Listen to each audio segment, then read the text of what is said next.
Hello hello सभी जनों को। अब हम आ गए हैं हमारे आखिरी पड़ाव पर, हमारे अध्याय 14 के। ठीक है, और उसका नाम क्या है? ऊर्जा के गैर पारंपरिक स्रोत, भाग 2। भाग 1 हमने पढ़ा था, याद होगा मैं उम्मीद करती हूँ। हम उसी का भाग 2 पढ़ेंगे। 2-3 हम तरीके देखेंगे, स्रोत देखेंगे गैर पारंपरिक के, कुछ प्रश्न देखेंगे, उसके बाद में अध्याय खत्म करेंगे। ठीक है, तो आगे बढ़ते हैं। आगे है, सबसे पहले है भूतापीय ऊर्जा। अभी आपको भूतापीय ऊर्जा से क्या लग रहा है, किस बारे में होगा? जो भूमि में ताप होता है, हमारी धरती में ताप होता है, उससे जो ऊर्जा मिलती है उसको हम भूतापीय ऊर्जा बोलते हैं। ठीक है, भौमिकीय परिवर्तनों के कारण भूपर्ति में गहराइयों पर तप्त क्षेत्रों में पिघली चट्टानें ऊपर धकेल दी जाती हैं, तो कुछ क्षेत्रों में एकत्र हो जाती है। इन क्षेत्रों को तप्त स्थल कहते हैं। तो इन्होंने क्या बोला कि भौमिकीय परिवर्तन जब होता है हमारी भूपर्ति में गहराइयों में, वहां पर तप्त क्षेत्रों में पिघल जाती हैं चट्टानें, और वही पिघली हुई चट्टान ऊपर की तरफ धकेल दी जाती है। और ऊपर की तरफ जैसे ही वो धकेल दी जाती है तो कुछ क्षेत्रों में वो वहां पर एकत्र होकर बैठ जाती है, और उन क्षेत्रों का हम तप्त स्थल बोलते हैं। जैसे ये अगर हमारी भूमि हो गई, ठीक है, ऐसे लेयर्स होते हैं हमारी भूमि में। ठीक है, अभी अंदर क्या है, यहाँ पर बहुत गहराइयों में भौमिकीय परिवर्तन होने लग गए, तो ये तप्त क्षेत्रों में यहाँ पे सारी पिघली हुई चट्टानें आ गई। ठीक है, ये सारी चट्टानें पिघल गई और ये क्या हो गई, ये ऊपर की तरफ धकेली गई। ऊपर की तरफ जैसे ही धकेली गई तो कुछ क्षेत्रों में एकत्र हो गई, और इन क्षेत्रों को हम तप्त स्थल बोलने लग गए। समझ आया तप्त स्थल क्या है? इन क्षेत्रों को हम तप्त स्थल बोलने लग गए।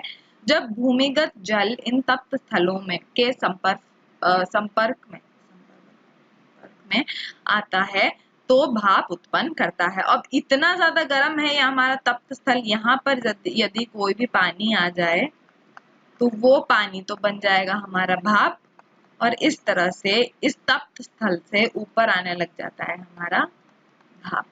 ठीक है, इतना समझ में आया? तो क्या बोला हमने कि भौमिकीय परिवर्तन के कारण भूपर्ति की गहराई में तप्त क्षेत्रों से पिघली चट्टानें ऊपर की तरफ धकेली जाती है। ऊपर की तरफ जैसे ही धकेलते हैं तो क्षेत्र में कुछ क्षेत्रों में एकत्र हो जाती है, और जहां पर वो पिघली हुई चट्टानें एकत्र हो जाती है उन क्षेत्रों को हम तप्त स्थल बोलते हैं। और जैसे ही उन तप्त स्थल में भूमिगत जल जो है, जो हमारा अंडरग्राउंड वाटर है, हमारे जो भूमि में पानी होता है, वो संपर्क में आता है इन तप्त स्थलों के, तो भाप उत्पन्न करने लगता है। ठीक है, समझ आया? अब कभी कभी इस तप्त जल को पृथ्वी के पृष्ठ से बाहर निकलने के लिए निकास मार्ग मिल जाता है। इन निकास मार्गों को गर्म चश्मा अथवा उष्ण स्रोत कहते हैं। तो हमने जैसे पढ़ा था कि कभी कभी अगर तप्त स्थल पे यदि जल संपर्क में आ जाए तो ये बना देता है भाप, और कभी कभी क्या होता है, इस भाप को बाहर निकलने की जगह मिल जाती है। इस भाप को बाहर निकलने की जगह मिल जाती है। ठीक है, बाहर निकलने की जगह मिल जाती है, और जहां से जिस मार्ग से ये भाप बाहर निकलता है हमारी भूमि से, उस निकास मार्ग को हम या तो गर्म चश्मा बोलते हैं या उष्ण स्रोत बोलते हैं। ठीक है, समझ आया? अभी नीचे जो आपको चित्र दे रखा है उसमें क्या है, गर्म पानी भाप बन जाता है, भाप बनकर यहाँ पर बहुत तेजी से ऊपर की ओर जाता है, और यहाँ पर है हमारा टरबाइन। ठीक है, यहाँ पर टरबाइन है। ठीक है, यहाँ पर लिखा हुआ है टरबाइन और जनरेटर। तो ये टरबाइन को घुमाता है, टरबाइन को घुमाने से क्या होता है, विद्युत उत्पन्न होने लग जाता है। और एक बार ये विद्युत उत्पन्न करता है तो ये धीरे धीरे आगे बढ़ता है। यहाँ पर क्या है, शीतलन टावर है या फिर कूलिंग टावर है। और कूलिंग टावर क्या करता है, नाम से ही पता पड़ रहा होगा, शीतलन टावर गरम गरम भाप को ठंडा कर देता है। ठीक है, और ये ठंडा कर कर फिर से नीचे की ओर लौटा देता है। फिर से ये गर्म पानी हो जाता है, भाप बन जाता है, ऊपर जाता है। इस तरह से हम विद्युत उत्पन्न कर सकते हैं हमारे भूतापीय ऊर्जा की मदद से। समझ आया? इतना समझ आ गया तो बाकी भी समझ में आ जाएगा। तो फटाफट से आगे बढ़ते हैं, बिल्कुल भी वक्त जाया करे बिना। अब हम पढ़ेंगे नाभिकीय ऊर्जा के बारे में। हमने अभी भूतापीय ऊर्जा के बारे में पढ़ा, हम अब नाभिकीय ऊर्जा के बारे में बात करेंगे। ये सारी ऊर्जाएं जो है, ये सारी गैर पारंपरिक स्रोत है। ठीक है, नाभिकीय ऊर्जा को हम इंग्लिश में न्यूक्लियर एनर्जी भी बोलते हैं। ठीक है, न्यूक्लियर एनर्जी से क्या लग रहा है, जो हमारा नाभि होता है, नाभिकीय का नाभिक होता है जो हमारा, वहां से जो ऊर्जा होती है उसकी मदद से हम किस तरह से रोजमर्रा की जिंदगी में इस्तेमाल कर सकते हैं। ठीक है, यानी कि न्यूक्लियस में जो एनर्जी होती है उसका इस्तेमाल कर कर हम रोजमर्रा की जिंदगी में हमारा काम पूर्ण करेंगे। ठीक है, तो नाभिकीय विखंडन यानी कि न्यूक्लियर फिजन, विखंडन का मतलब क्या है, टूटना। ठीक है, विखंडन मतलब टूटना, तो नाभिकीय विखंडन मतलब नाभिक का टूटना। ठीक है, तो नाभिकीय विखंडन एक भारी नाभिकीय जैसे कि यूरेनियम, प्लूटोनियम, थोरियम, ये सारे जो है ना हमारे यूरोनियम, प्लूटोनियम और थोरियम, ये सारे बहुत ही ज्यादा भारी नाभिकीय है, बहुत ही ज्यादा भारी तत्व हैं हमारे, इनमें बहुत ज्यादा इलेक्ट्रॉन और प्रोटॉन होता है। ठीक है, तो इन भारी नाभिकीय के नाभिक पर कम ऊर्जा वाले न्यूट्रॉन की बमबारी होती है, तो वो हल्के नाभिक में अलग हो जाते हैं। तो जो हमारा एक भारी नाभिक था, एक भारी नाभिक था हमारे पास में, एक भारी नाभिक था ना यारों, एक भारी नाभिक में जब हम कम ऊर्जा वाले न्यूट्रॉन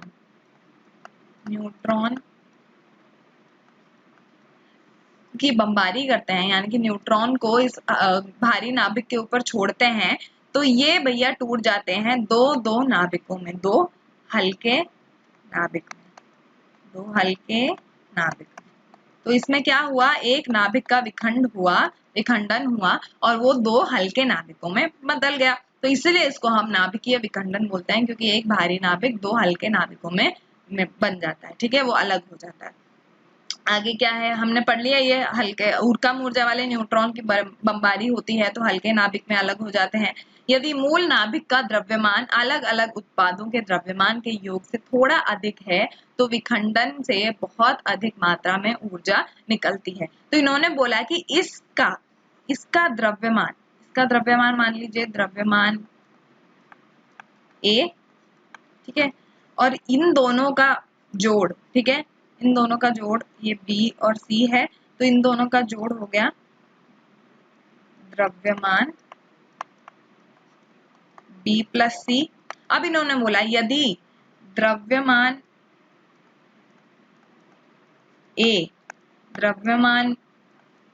बी प्लस सी से हल्का सा भी ज्यादा हो तो इसका मतलब है कि विखंडन में बहुत अधिक मात्रा में ऊर्जा निकली है। तो अगर आपसे कोई पूछे कि आप मुझे बताओ कैसे पता पड़ेगा कि नाभिकीय विखंडन में ऊर्जा निकली है कि नहीं ऊर्जा निकली है, तो आप बोल सकते हो कि जो हमारा भारी नाभिक है उसका द्रव्यमान यदि अलग अलग उत्पादों के द्रव्यमान के योग से हल्का सा ज्यादा है, उसका मतलब ये है कि विखंडन में बहुत अधिक मात्रा में ऊर्जा निकली है। ठीक है, समझ आया। नाभिकीय ईंधन एक आत्मनिर्भर विखंडन श्रृंखला प्रतिक्रिया है। नाभिकीय ईंधन जो है उसको और किसी की जरूरत नहीं है, वो एक बार अलग हो जाए तो वो बाकी भी चीजों को अलग करता रहेगा। मतलब क्या बोल रही हूं मैं कि एक हमने मान लिया यहाँ पर एक नाभिक है, वो दो नाभिकों में बदला और ये जाकर और अलग अलग नाभिकों को और दो में बदल देगा, और ये सारे जाकर और जगहों पर जाकर उनको भी दो दो में बदल देंगे। तो एक तरह से ये विखंडन श्रृंखला प्रतिक्रिया है, चेन रिएक्शन है। एक शुरू हो जाए तो वो अपने आप किसी और की मदद के बिना वो विखंडन कर सकते हैं। नाभिकीय ईंधन इसलिए एक आत्मनिर्भर विखंडन श्रृंखला प्रतिक्रिया का हिस्सा है जो नियंत्रित दर पर ऊर्जा जारी कर सकती है। अच्छा, अगर नियंत्रित नहीं करे तो बहुत ज्यादा ऊर्जा हो जाएगी और इस अधिक मात्रा की ऊर्जा से विस्फोट भी हो सकता है। तो नाभिकीय ईंधन जो है हमारा विखंडन श्रृंखला प्रतिक्रिया का एक भाग है, एक आत्मनिर्भर भाग है ना, और इसको अगर हम नियंत्रित दर पर इस्तेमाल करें तो इससे हम ऊर्जा निकाल सकते हैं। समझ आ गया इतना?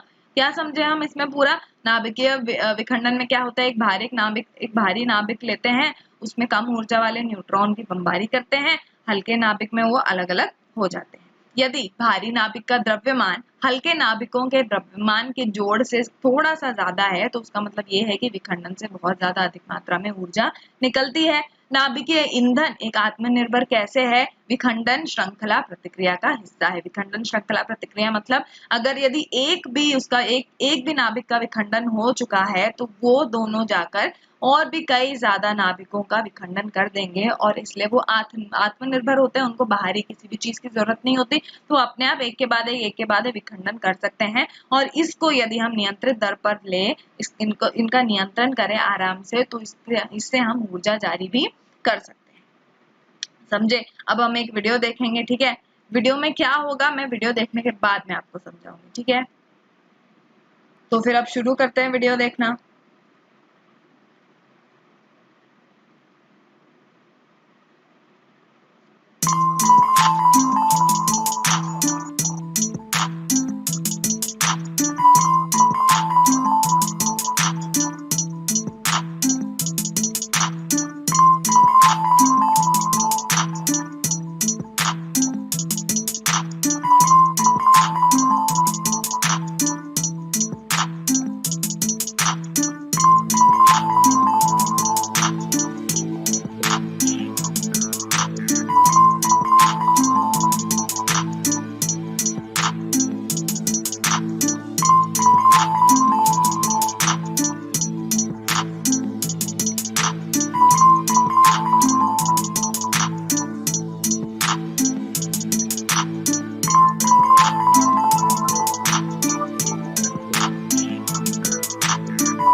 तो हमको क्या समझ आया, हमको इस वीडियो में क्या समझ आया हम देखते हैं। तो ये वीडियो आपको ये तो समझ में आ गया होगा किस बारे में है, ये नाभिकीय ऊर्जा के बारे में है। अब इन्होंने बताया कि नाभिकीय ऊर्जा दो तरीके का है, ठीक है।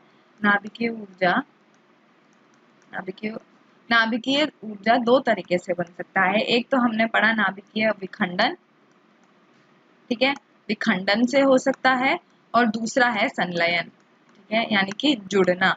तो इन दोनों से हो सकता है। एक और बात क्या बताए, नाभिकीय ऊर्जा से हमको विद्युत भी मिल सकता है, ठीक है। और एक और बहुत ही ज्यादा अमेजिंग, बहुत ज्यादा दिलचस्प चीज इन्होंने दिखाई। क्या दिखाई कि जिस तरह से एक हमारा जो नाभिक है वो दो हिस्सों में बदलता है, तो उसके जो बाकी हिस्से होते हैं छोटे मोटे अगर बच जाते हैं, तो वो अलग भारी नाभिकों के पास में जाकर उनको भी दो हिस्सों में बांट देता है। फिर यहाँ से जो हमारे निकलते हैं बाकी चीजें, बाकी जो हमारे कंपोनेंट्स निकलते हैं, वो जाकर दूसरे नाभिकों को ऐसे बदल देंगे। तो इस तरह से इनके टूटने से हमको काफी ज्यादा ऊर्जा मिलती है, जिसको हम फिर टरबाइन घुमाने में इस्तेमाल में लेते हैं, और इस टरबाइन के घूमने से हमको विद्युत मिलता है। तो हमको इतनी सी चीज देखनी थी। हाँ, बहुत सारी चीजों के बारे में बात करें, लेकिन आप आगे के क्लासों में पढ़ोगे तो आपको बता दें तो आपको क्या क्या जरूरी है जानना। नाभिकीय ऊर्जा दो तरीके से हो सकता है, विखंडन से मिल सकता है, संलयन से मिल सकता है। नाभिकीय ऊर्जा से विद्युत भी जारी किया, विद्युत भी उत्पन्न किया जा सकता है। उसके साथ साथ नाभिकीय विखंडन जो है वो एक आत्मनिर्भर श्रृंखला वाली प्रतिक्रिया है, ठीक है। वो अपने आप ही एक बार यदि एक कोई हमारा भारी नाभिक अलग हो जाए, दो हिस्सों में हो जाए, तो वो फिर आगे भारी नाभिकों को अलग हिस्सों में कर देंगे, ठीक है। अभी हमने विखंडन के बारे में पढ़ लिया, तो आगे हम संलयन के बारे में पढ़ेंगे। आगे बढ़ते हैं। फिर आगे है नाभिकीय ऊर्जा उत्पादन के खतरे, ठीक है। अभी हमने नाभिकीय ऊर्जा बहुत अच्छा है, वो प्रदूषण नहीं करता है, बहुत ज्यादा ऊर्जा उत्पन्न करता है, इनके बारे में तो पढ़ा, लेकिन इनमें कुछ खतरे जरूर हैं। खतरे क्या है देखते हैं। खर्च किए गए या प्रयुक्त ईंधन का भंडारण और निपटान। तो हमारा जो मिला हुआ हमको ईंधन है नाभिकीय वाला, उसका भंडारण या फिर स्टोरेज करना, उसको स्टोर करना बहुत मुश्किल है। क्यों? क्योंकि वो कभी भी फूट सकता है। तो उसको एक तरीके से उसका भंडारण करना बहुत ज्यादा आवश्यक है, और वो तरीका बहुत ही ज्यादा ट्रेंड लोगों को आता है, ठीक है, हर किसी को नहीं आता है। तो खर्च किए गए या प्रयुक्त जो हमारे पास में नाभिकीय ईंधन है, उसका भंडारण बहुत मुश्किल है, ठीक है, कभी भी फूट सकता है। उसके साथ साथ उसका निपटान, यदि कोई अवशेष बच गए हैं नाभिकीय ईंधन से, तो उसका जो उनके जो अवशेष हैं वो बहुत ही ज्यादा खतरनाक होते हैं, ठीक है, वो भी कभी कभी फूट जाते हैं, तो उसका निपटान करना भी काफी ज्यादा मुश्किल है, ठीक है। दूसरा क्या है, अनुचित नाभिकीय या अपशिष्ट भंडारण, यानी कि इम्प्रॉपर न्यूक्लियर वेस्ट स्टोरेज। तो हमारा जो अपशिष्ट अवशेष बच गए थे, तो उनको गलत तरीके से स्टोर करना, उनको गलत तरीके से भंडारण करना और निपटान। तो भंडारण मतलब स्टोर करना, निपटान मतलब फेंकना। तो ये जो अनुचित नाभिकीय है, अनुचित नाभिकीय अपशिष्ट भंडारण का मतलब होता है इम्प्रॉपर न्यूक्लियर वेस्ट स्टोरेज, मतलब हमने गलत तरीके से, अनुचित तरीके से इन अवशेषों को या तो स्टोर किया है, भंडार किया है, या फिर निपटान किया है। तो इसीलिए अनुचित नाभिकीय अपशिष्ट भंडारण, अपशिष्ट को गलत अनुचित तरीके से यदि हम भंडार करते हैं तो उससे पर्यावरण प्रदूषण होता है। उसके साथ साथ यदि हम उसको अनुचित तरीके से निपटान करते हैं, फेंकते हैं, तो भी उससे पर्यावरण प्रदूषण होता है, ठीक है। तीसरा क्या है, नाभिकीय विकिरण के आकस्मिक रिसाव के जोखिम। तो हमारे जो नाभिकीय विकिरण है उसके आकस्मिक रिसाव होते हैं, है ना। मैंने अब आपको बताया था कि कितना ज्यादा खतरनाक होता है उसके विकिरण, ठीक है। तो उसके जो विकिरण है, यानी कि रेडिएशन जो है नाभिकीय, हमारे तत्वों से, कुछ तत्वों में से रेडिएशन निकलता है, ठीक है, विकिरण निकलता है, और ये विकिरण बहुत ही ज्यादा खतरनाक होता है। ये आपके बॉडी में जाकर आपके खुद के डीएनए को बदल देता है, ये इतना ज्यादा खतरनाक होता है। तो इसका जोखिम होता है हमारे नाभिकीय ऊर्जा उत्पन्न करने में, ठीक है। चौथा क्या है, नाभिकीय ऊर्जा संयंत्र की स्थापना की उच्च लागत, पर्यावरण प्रदूषण का उच्च जोखिम, और यूरेनियम की सीमित उपलब्धता नाभिकीय ऊर्जा के बड़े पैमाने पर उपयोग को कठिन बना देती है। तो ये तो सिंपल है। क्या है, नाभिकीय ऊर्जा संयंत्र की स्थापना में बहुत ज्यादा पैसे लगते हैं, ठीक है, उससे पर्यावरण प्रदूषण का जोखिम जरूर है। यदि अगर किसी गलत तरीके से भंडार करा या गलत तरीके से उसका निपटान करा, तो इस तरह से पर्यावरण प्रदूषण का भी जोखिम है। उसके साथ साथ जो यूरेनियम है, जो कि नाभिकीय विखंडन के लिए बहुत ज्यादा जरूरी है, यूरेनियम ही टूटकर हल्के नाभिक में बनता है। इस यूरेनियम की भी बहुत ही ज्यादा सीमित उपलब्धता है हमारे देश में।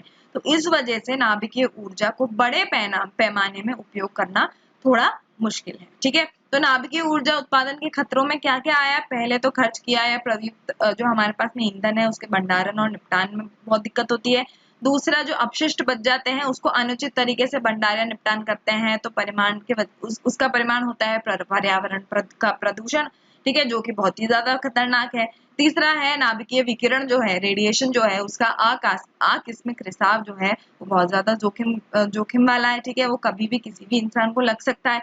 और चौथा क्या है, उसका संयंत्र की स्थापना में बहुत ज्यादा पैसे लगते हैं, पर्यावरण प्रदूषण का जोखिम होता है। उसके साथ साथ यूरेनियम की उपलब्धता जो है वो बहुत ही ज्यादा सीमित है। समझ आ गया?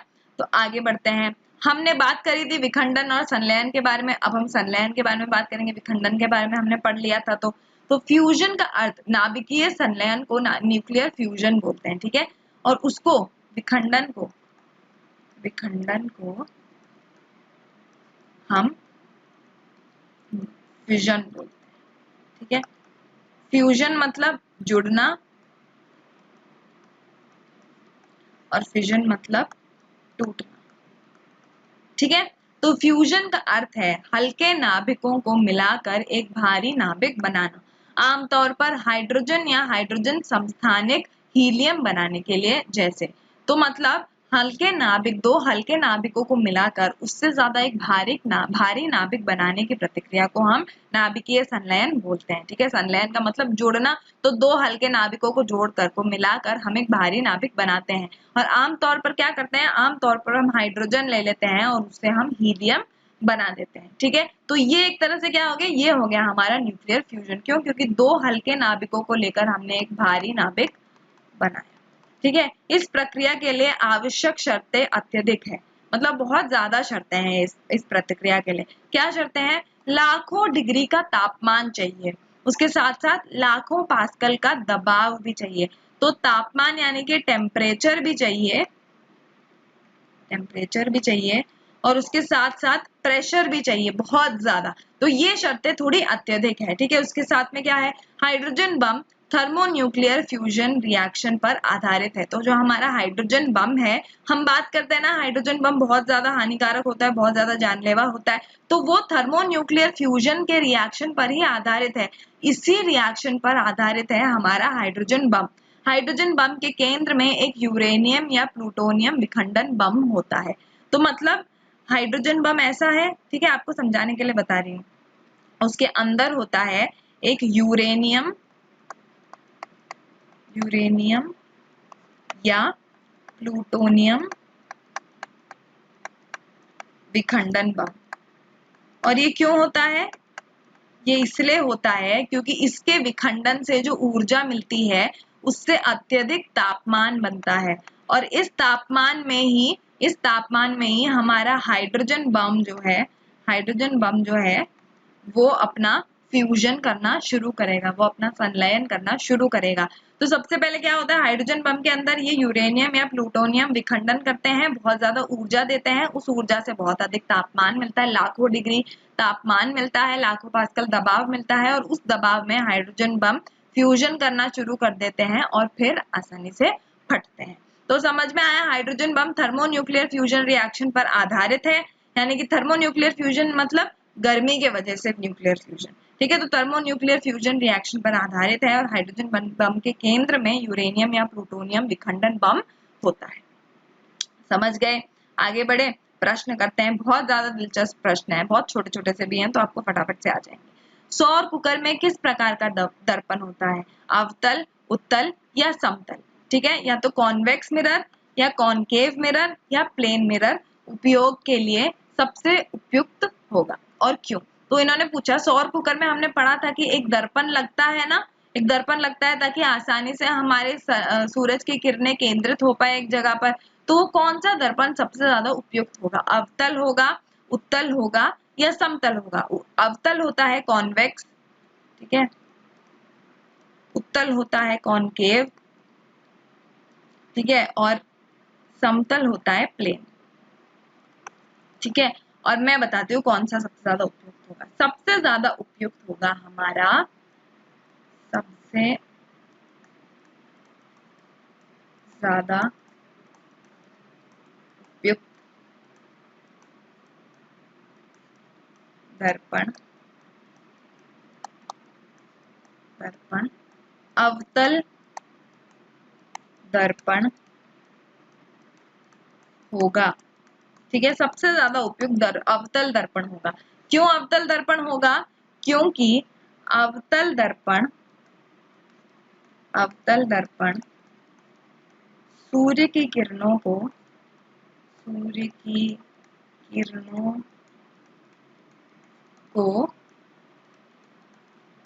एक केंद्र में परावर्तन अपवर्तन करके केंद्रित करती है और उस केंद्र में रखे खाने को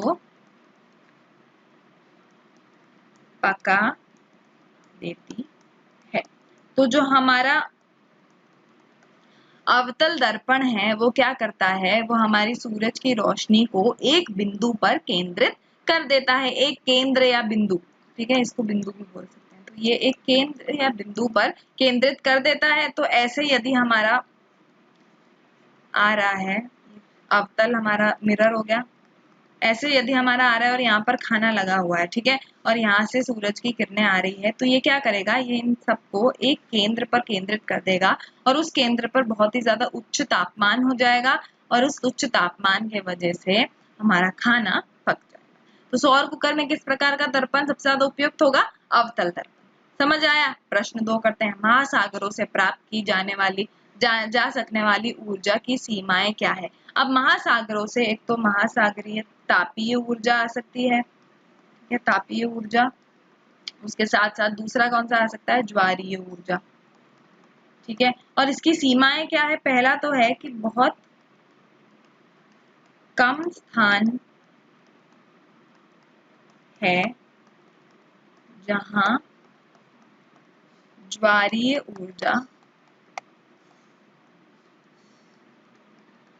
के लिए बांध बना पाए, ठीक है। पहला तो यह है कि बहुत कम जगहें हैं जहां पर ज्वारीय ऊर्जा के लिए बांध बना पाए। दूसरा क्या है, उत्पादन उत्पादन की तुलना में उत्पादन मतलब ऊर्जा उत्पादन, ठीक है, उत्पादन की तुलना में बिजली घर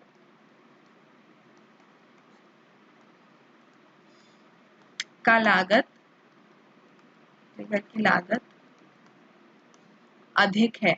तो जितना उत्पाद होता है, जितना उत्पन्न होता है हमारा विद्युत, उससे कई ज्यादा, उसकी तुलना में बिजली घर की लागत काफी ज्यादा अधिक है, बिजली घर को स्थापित करने की लागत काफी ज्यादा अधिक है। तो एक और सीमा ये है। और तीसरी सीमा क्या है, महासागरों या समुद्र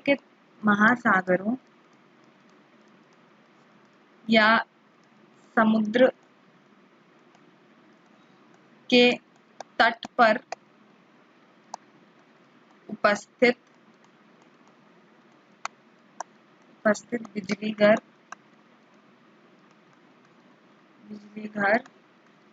में काफी निरंतर उच्च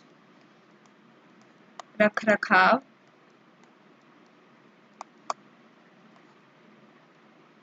रखना पड़ता है, ठीक है। तो इसमें क्या है, महासागर और समुद्र के आसपास पानी होता है और आपको पता है पानी और बिजली साथ में आए तो शॉर्ट सर्किट हो जाएगा, आग लग जाएगी, बहुत दिक्कतें हो जाएंगी। तो महासागर और समुद्र के तट पर उपस्थित जो हमारे बिजली घर हैं, उसमें काफी ज्यादा निरंतर उच्च रखरखाव रखने की बहुत ज्यादा आवश्यकता है। तो सीमाएं क्या क्या है, अच्छा, महासागरों से प्राप्त कौन सी ऊर्जाएं, महासागरीय तापीय ऊर्जा और ज्वारीय ऊर्जा। और बहुत कम ऐसी जगह है जहां पर ज्वारीय ऊर्जा के लिए बांध बना पाए। दूसरा क्या है, उत्पादन की तुलना में बिजली घर की जो स्थापना है उसका लागत बहुत ही ज्यादा है, ठीक है, और बहुत ही ज्यादा अधिक है, ठीक है, बहुत ही ज्यादा है, ठीक है। और तीसरा क्या है, महासागर या समुद्र के तट पर जो बिजली घर होता है वो पानी के पास में होता है और इस वजह से निरंतर उच्च रखरखाव रखने का बहुत ज्यादा आवश्यकता है। तो ये 3 है हमारी महासागर से प्राप्त की जाने वाली ऊर्जा की सीमाएं। नेक्स्ट क्वेश्चन देखते हैं, अगला क्वेश्चन क्या है, भूतापीय ऊर्जा क्या है। अब भूतापीय ऊर्जा मैंने ये पढ़ाया था कि हमारे भूपट्टी में कभी कभी जो हमारे चेंजेस होते हैं, ठीक है, जो हमारे परिवर्तन होते हैं उस वजह से चट्टान जो है वो पिघल जाती है और ये पिघली चट्टान एकदम से एक जगह पर एकत्रित हो जाती है, बाहर निकलने की कोशिश करती है और जहां पर वो एकत्रित हो जाती है उसको हम तापीय या फिर तप्त क्षेत्र बोलते हैं। और उन तप्त क्षेत्र में हमारी भूतापीय ऊर्जा उत्पन्न होती है जैसे ही वो पानी के संपर्क में आता है और भाप बनाता है, ठीक है। तो भूतापीय ऊर्जा को एक और बार मैं लिख देती हूँ बिल्कुल प्रॉपर वर्ड्स में ताकि टर्म्स वगैरह आपको समझ में आए। तो भूतापीय ऊर्जा तप्त स्थल क्षेत्रों में पृथ्वी के अंदर मौजूद गर्मी रूपी ऊर्जा है, तो क्या है भूतापीय ऊर्जा? तप्त स्थल क्षेत्रों में पृथ्वी के अंदर जो मौजूदा गर्मी होती है उस गर्मी रूपी ऊर्जा को हम भूतापीय ऊर्जा कहते हैं। समझ आ गया? आगे बढ़ते हैं। प्रश्न 4 क्या है? नाभिकीय ऊर्जा के क्या लाभ है? अभी पहला लाभ तो ये है कि प्रति इकाई द्रव्यमान में बड़ी मात्रा में ऊर्जा उत्पन्न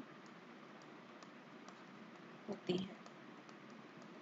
मतलब कि कम इकाई द्रव्यमान भी अगर ले हम तो बहुत ही ज्यादा बड़ी मात्रा में ऊर्जा उत्पन्न होती है हमारी नाभिकीय ऊर्जा से। दूसरा क्या है?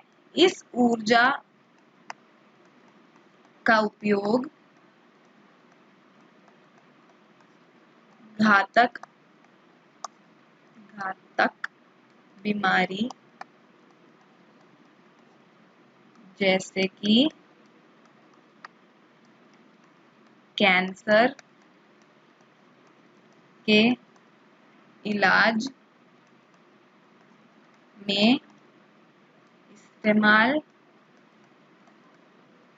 में आती है। ठीक है, आती है। ठीक है, तो ये ऊर्जा उपयोग में आती है कैंसर जैसी बीमारियों को ठीक करने के। ठीक है, कैंसर जैसी बीमारियों का इलाज करने के लिए। और तीसरा आखिरी क्या है? नाभिकीय विद्युत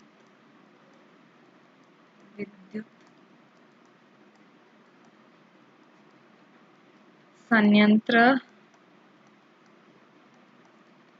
विद्युत पैदा करने के काम आती है। समझ में आया? तो नाभिकीय ऊर्जा के क्या क्या लाभ है? प्रति इकाई द्रव्यमान में बड़ी मात्रा में ऊर्जा उत्पन्न होती है। दूसरा है इस ऊर्जा का उपयोग कैंसर जैसी चीजें ठीक करने में इस्तेमाल में आती है। और तीसरा है कि नाभिकीय विद्युत संयंत्र से हम बड़ी मात्रा में विद्युत भी पैदा कर सकते हैं। ठीक है, आगे क्या है? पर्यावरण पर प्रभाव। ठीक है, पर्यावरण पर किन चीजों से प्रभाव? इन ऊर्जा के स्रोतों से प्रभाव। तो देखते हैं। सीएनजी जैसे स्वच्छ ईंधन की तुलना एक विशेष स्रोत से की जाएगी जो दूसरे की तुलना में अधिक स्वच्छ है। जीवाश्म ईंधन के जलने से वायु प्रदूषण होता है। सौर सेल जैसे उपकरण का वास्तविक संचालन प्रदूषण मुक्त हो सकता है, लेकिन उपकरण के संयोजन में कुछ पर्यावरणीय क्षति हुई होगी। इन क्षेत्रों में लंबे समय तक चलने वाले उपकरणों का उत्पादन करने के लिए अनुसंधान जारी है जो उनके पूरे जीवन में कम नुकसान पहुंचाएंगे। तो सबसे पहले क्या है? सीएनजी जैसे स्वच्छ ईंधन की तुलना एक विशेष स्रोत से की जाएगी जो दूसरे की तुलना में अधिक स्वच्छ है। तो सीएनजी जैसे एक स्वच्छ ईंधन की भी तुलना एक ऐसे विशेष स्रोत से की जाएगी जो कि उससे भी ज्यादा स्वच्छ है। उससे हमको पता पड़ेगा कि पर्यावरण पर आखिर ये सीएनजी भी कितना प्रभाव कर रहा है जो कि दूसरा स्रोत नहीं कर रहा। ठीक है, आगे क्या है? जीवाश्म ईंधन के जलने से वायु प्रदूषण होता है। हमने कितनी बारी पढ़ा? सल्फर, नाइट्रोजन, कार्बन डाइऑक्साइड, इन सब के ऑक्साइड्स निकलते हैं जो कि अम्लीय होते हैं और इससे अम्लीय वर्षा भी होती है। तो जीवाश्म ईंधन के जलने से वायु प्रदूषण होता है। सौर सेल जैसे उपकरण का वास्तविक संचालन प्रदूषण मुक्त होता है। सौर सेल जो है, जो हमारे सूरज की रोशनी, सूरज की ऊर्जा से जो हमारा ऊर्जा निकलती है, उसका जो हमारा संचालन है वैसे तो प्रदूषण मुक्त हो सकता है, लेकिन उसके जो उपकरण है उसके संयोजन में कुछ न कुछ पर्यावरणीय क्षति हुई होगी। तो इसका मतलब क्या है? सौर सेल वैसे तो भाई प्रदूषण मुक्त है, बिल्कुल प्रदूषण नहीं करता है, लेकिन उसको, सौर सेल को, ऊर्जा को हमारी दैनिक जीवन में लाने के लिए कुछ उपकरण होते हैं जो कि सौर ऊर्जा को फिर विद्युत ऊर्जा में बदलता है। उन उपकरण के संयोजन के वक्त कुछ ना कुछ पर्यावरणीय क्षति हुई ही होगी। यानी सौर सेल भी बिल्कुल प्रदूषण मुक्त नहीं है। ठीक है, इन क्षेत्रों में लंबे समय तक चलने वाले उपकरणों का उत्पादन करने के लिए अनुसंधान जारी है। तो इन क्षेत्रों में लंबे समय तक काम करने के लिए उपकरणों के लिए एक कुछ गाइडलाइंस जारी है, कुछ अनुसंधान जारी है जो क्या करती हैं? उनको पूरे जीवन में कम नुकसान पहुंचाने के लिए इस्तेमाल में आती है। यदि हम इस अनुसंधान को का पालन नहीं करेंगे तो वो कुछ टाइम बाद में हमको थोड़ा नुकसान देने लग जाएगी, वो ज्यादा नुकसान पहुंचाने लग जाएगी। तो इन क्षेत्रों में लंबे समय तक चलने वाले उपकरणों का उत्पादन करने के लिए कुछ अनुसंधान है और इन अनुसंधान को जारी किया गया है ताकि उनके पूरे जीवन में कम नुकसान वो पहुंचा पाए। क्या चीज है? ये उपकरण जो ये उपकरण जो है जो इन क्षेत्रों पर लंबे समय तक काम करते हैं। समझ आ गया? आगे बढ़ते हैं और प्रश्न सॉल्व करते हैं। ठीक है, क्या कौन सा प्रश्न क्या है ये? क्या ऊर्जा का कोई स्रोत प्रदूषण मुक्त हो सकता है, क्यों और क्यों नहीं? हमने अभी अभी पढ़ा कि सौर सेल जैसी प्रदूषण मुक्त हमारे स्रोत भी, प्रदूषण मुक्त ऊर्जा भी कहीं ना कहीं पर्यावरणीय प्रदूषण करते हैं। तो नहीं, कोई भी ऊर्जा का स्रोत प्रदूषण मुक्त नहीं होता। क्यों? क्योंकि पहले सौर सेल के उपकरण को संयोजित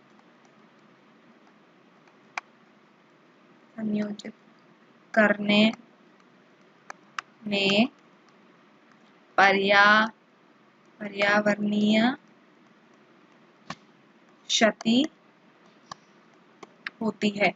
तो सौर सेल भी जो बिल्कुल प्रदूषण मुक्त ऊर्जा का स्रोत है वो भी बिल्कुल प्रदूषण मुक्त, एकदम प्रदूषण मुक्त नहीं है। वो उसके भी उपकरणों के संयोजन के समय पर्यावरणीय क्षति होती है। दूसरा क्या है? नाभिकीय संलयन जो है, वैसे तो वो प्रदूषण मुक्त है, वैसे तो वो बिल्कुल स्वच्छ ऊर्जा देता है, लेकिन नाभिकीय संलयन के लिए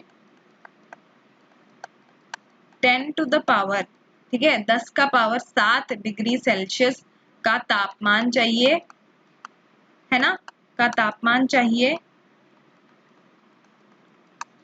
और ये तापमान ये आता है विखंडन से, और विखंडन जो है, विखंडन काफी ज्यादा विखंडन से, और विखंडन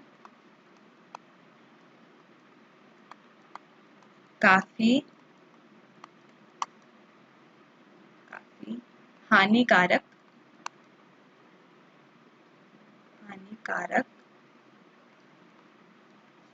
अवशेष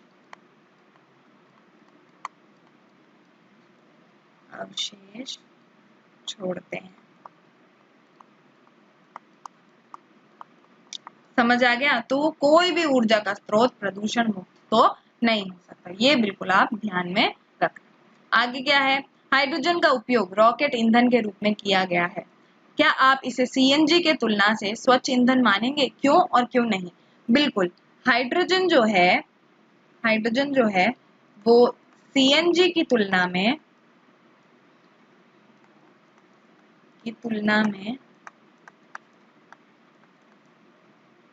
स्वच्छ ईंधन है। क्यों? क्योंकि हाइड्रोजन के जलने पर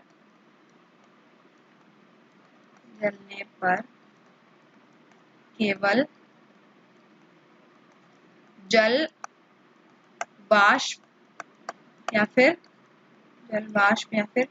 वाटर वेपर, ठीक है, जल वाष्प या फिर वाटर वेपर या फिर भाप उत्पन्न होता है। तो ये स्वच्छ जरूर है, लेकिन इसका हम उपयोग हमारी रोजमर्रा की जिंदगी में इसलिए नहीं ले सकते क्योंकि हाइड्रोजन बहुत ही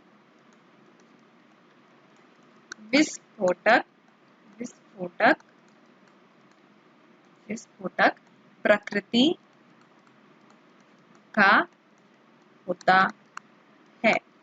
तो क्योंकि हमारा हाइड्रोजन बहुत ही ज्यादा विस्फोटक प्रकृति का होता है, हम इसको सीएनजी की जगह नहीं दे सकते, लेकिन बिल्कुल हाइड्रोजन सीएनजी की तुलना में ज्यादा स्वच्छ ईंधन है, क्योंकि हाइड्रोजन के जलने पर केवल जल वाष्प उत्पन्न होता है। समझ आ गया? आगे बढ़ते हैं फिर। ये तो बहुत इजी सवाल थे, ठीक है। ऊर्जा स्रोतों का ह्रास मतलब खत्म हो जाना, डिप्लीशन ऑफ एनर्जी सोर्सेस। तो यहाँ पर नवकरणीय ऊर्जा है और यहाँ पर गैर अक्षय ऊर्जा या फिर गैर नवकरणीय, फिर गैर नवीकरणीय ऊर्जा, ठीक है। तो गैर नवीकरणीय ऊर्जा क्या क्या है? जीवाश्म ईंधन जैसे कि तेल, प्राकृतिक गैस या फिर नेचुरल गैस बोलते हैं, ठीक है। कोयला, नाभिकीय ऊर्जा, ये सारी जो ऊर्जाएं हैं वो गैर नवीकरणीय ऊर्जाएं हैं। तो इन सारी स्रोतों का इनका ह्रास हो सकता है, ये डिप्लीट हो सकती है, ये खत्म हो सकती है। लेकिन जो हमारी नवीकरणीय ऊर्जा है जैसे कि बायोगैस ऊर्जा, जल विद्युत ऊर्जा, पवन ऊर्जा, सौर ऊर्जा, भूतापीय ऊर्जा, ये सारी ऊर्जाएं डिप्लीट या फिर इनका ह्रास नहीं हो सकता। तो ऊर्जा के स्रोतों का किन स्रोतों का ह्रास हो सकता है? जो गैर नवीकरणीय ऊर्जा होती हैं उनका ह्रास हो सकता है। कौन सी गैर नवीकरणीय ऊर्जा है? जीवाश्म ईंधन, तेल, प्राकृतिक गैस, कोयला, नाभिकीय, ये चारों जो हैं इनका नवीकरण नहीं हो सकता और ये इनका ह्रास हो सकता है, ये डिप्लीट हो सकती है, इनका डिप्लीशन हो सकता है। डिप्लीशन मतलब खत्म हो जाना। और नवीकरणीय ऊर्जा कौन सी है? बायोगैस ऊर्जा, जल विद्युत ऊर्जा, पवन ऊर्जा, सौर ऊर्जा, भूतापीय ऊर्जा, इन सब का ह्रास नहीं हो सकता, क्योंकि ये हमारे पर्यावरण में हमको हर वक्त मिलती रहती है। समझ आया इतना? आगे बढ़ते हैं, दो और प्रश्न बचे हैं, ठीक है। कौन से प्रश्न हैं? दो ऊर्जा स्रोतों के नाम बताइए जिन्हें आप नवीकरणीय मानते हैं, अपनी चयन के लिए तर्क दीजिए। तो मैं बोलती हूँ कि एक तो है सौर ऊर्जा और एक है पवन ऊर्जा। दो मांगा है, मैं तीसरा भी बताती हूँ। एक और, यदि आपको सौर और पवन पसंद नहीं आया तो, वो है महासागरीय ऊर्जा। महासागरीय ऊर्जा में कौन से आ जाते हैं भाई? मैंने बताया था तापीय और ज्वारीय। तो ये ऊर्जाएं जो हैं वो ये ऊर्जाएं बिल्कुल नवीकरणीय ऊर्जाएं हैं। क्यों? पहला तो इसलिए क्योंकि इन रूपों में निरंतर हमारे प्राकृतिक पर्यावरण में उपलब्ध है। मतलब ये ऊर्जा जो है वो इन रूपों में, सौर, पवन और महासागरीय रूपों में निरंतर हमारे प्राकृतिक पर्यावरण में उपलब्ध है। आप प्रकृति तो नहीं रुकेगी किसी के लिए भी, और इसी प्राकृतिक पर्यावरण में हमारा सौर ऊर्जा उपस्थित होती है, हमारे पवन होता है और महासागर होता है। सूरज, हवा और महासागर तो है ही, हमेशा से रहा है, आगे भी रहेगा। तो इस वजह से इनके रूपों में हमारे पास में ऊर्जा निरंतर हमारे पास रहती है। और दूसरा क्या है? इन स्रोतों का उपयोग स्रोतों के उपयोग की तुलना में ऊर्जा का निष्कर्ष नगण्य है। मतलब जितना हम इन स्रोतों का उपयोग करते हैं उसकी तुलना में ऊर्जा का निष्कर्ष जो है वो काफी ज्यादा नगण्य है। तो इस प्रकार से इस दर में यदि हम इन ऊर्जा के स्रोतों का उपयोग करेंगे तो ऊर्जा जो है वो नवीकरणीय ही मानी जाएगी, क्योंकि हमेशा हमारे पास में रहेगा इन ऊर्जाओं का स्रोत। ठीक है, इतना समझ में आ गया? तो कौन सी दो ऊर्जाओं का, मैंने चार बता दिया, आप चार बता देना। सौर ऊर्जा, पवन ऊर्जा, महासागरीय तापीय ऊर्जा, महासागरीय ज्वारीय ऊर्जा। ये सारी ऊर्जाएं नवीकरणीय है। क्यों? क्योंकि इन रूपों में निरंतर हमारे प्राकृतिक पर्यावरण में ये उपलब्ध होती हैं। उसके साथ साथ स्रोतों के उपयोग की तुलना में ऊर्जा का निष्कर्ष जो है वो नगण्य होता है। आखिरी प्रश्न देखते हैं, फिर अध्याय बिल्कुल खत्म हो जाएगा। ठीक है, ऊर्जा के ऐसे दो स्रोतों के नाम लिखिए जिन्हें आप अनवीकरणीय मानते हैं या फिर मानेंगे, अपनी चयन के लिए तर्क दें। दो स्रोत मैं बोलती हूँ होंगे कोयला और पेट्रोलियम। ये क्यों है अनवीकरणीय? क्योंकि इन्हें बनने में लाखों साल लग जाते हैं। इन्हें बनने में लाखों साल लग जाते हैं, और जो लाखों साल पहले हमारे कोयला और पेट्रोलियम बना था उसको हम बहुत ही ज्यादा तेजी से इस्तेमाल करते हैं। तो यदि इसी दर से हम इन स्रोतों का इस्तेमाल करेंगे